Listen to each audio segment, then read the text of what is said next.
कि बुद्धि को नियंत्रित कर उसे सही राह पर चला देते हैं, उसको कहते हैं शास्त्र। शास्त्र प्लस त्रय प्लस ड शास्त्र।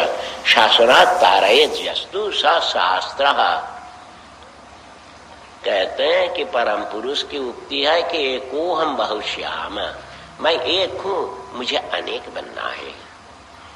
एक तत्व में आनंद नहीं है। विश्व ब्रह्मांड में तुम ही लोग अपने मन में सोचो विचारो, अगर एक रहते तो रहना संभव था, पागल हो जाते। क्या जी बोलो ना, क्या यह बात सही नहीं है? इतने भाई बंधुओं के बीच हो, कितने आनंद में हो ना। किसी से 6 महीने के बाद, किसी से 2 साल के बाद मुलाकात हो रही है। कैसे हैं जी, क्या समाचार है? आपसे भेंट हुई थी वो 3 साल पहले बैसाखी पूर्णिमा में। ये सब बातचीत करते हो कि नहीं? एक दूसरों को लिट्टी खिलाते हो कि नहीं? आइए आइए बैठिए, लिट्टी खाइए। हाँ, और अगर तुम अकेले होते कितनी तकलीफ होती, सोचो तो जी एक बार मन में। हाँ, विशेषकर महिलाओं को कितनी तकलीफ होती है। किसके लिए खाना बनाऊं? खाने वाला दुनिया में नहीं है। बोलो जी। हाँ, तो इसलिए परम पुरुष की एक उक्ति है कि सवायेश तदा द्रष्टा न पश्य दृश्य में कराट मेने संतमिवात्मानम सुप्त शक्ति सुप्त दृक्। हमारे परम पुरुष अकेले थे तो कितनी तकलीफ में थे। तुम ही लोग सोचो दी, तुम लोग तो विचारशील हो।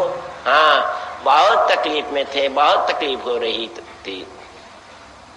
उनमें देखने की शक्ति तो थी पूरी मात्रा में, मगर देखें किसको? कोई है नहीं।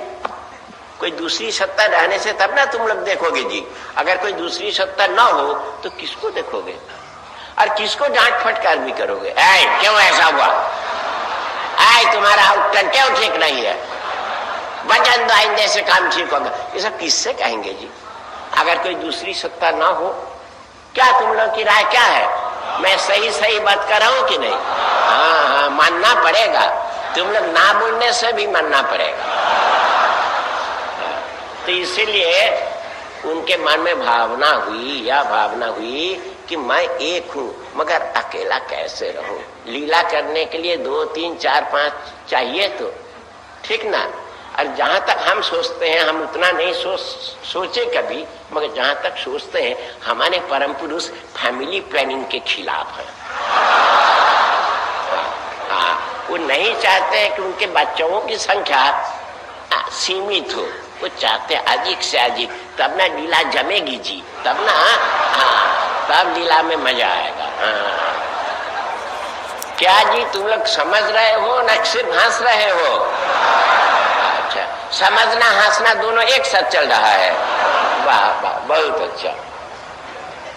तो ये जो बढ़ते बढ़ते बीच बीच में इस धरती पर कई तुषार युग आए। उसके पहले जीव जगत, उद्भिद जगत में जिस तरह का ढांचा था, जिस तरह की संरचनाएं थीं, वो भी वर्तित हो गई। उसके बाद बड़े बड़े जानवर हट गए और उनकी जगह पर छोटे छोटे जीव आए। एक जगह में मैंने कहा कि this age is not an age of big countries, we countries and big animals.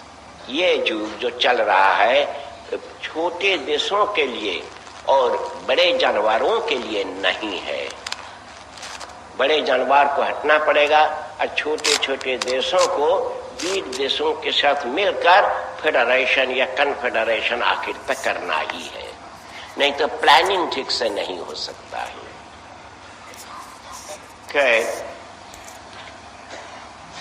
This metamorphosis is going on even in the sphere of individual creatures, plants, animals.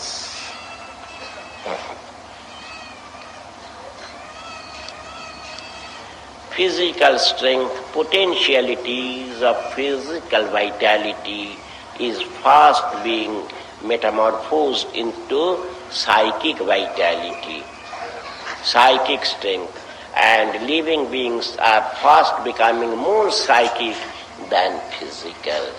That is all the potentialities, all the ectoplasmic and endoplasmic possibilities of the entire creation is first being converted into psychic potentiality. And this gives a hint for future, for a bright future. And what is that bright future? When the crude physicality is being converted into, is being transmitted into the psychic structure, then a day is sure to come when this subtle psychic structure will be converted into a still more psychic spiritual structure. Do you follow, you girls and you boys? So that day is not a story of distant future when the entire living world will become spiritual, passing through a transitory phase of psychic. So your future is bright, and not only bright but guaranteed, and a new spiritual life free from all sorts of dogma is sure to come in near future, and we are anxiously waiting for that bright and crimson dawn. Paramapurusha is with you, and he is to give you proper direction so that you may reach your desideratum, your goal, without any difficulty, without much difficulty, with the Gospels of Paramapurusha for salvation of the universal created beings. Paramapurusha is do the needful. You just go on obeying him. You just go on doing his work and adhere to what he says with all your zeal, all your energy. Future is assured.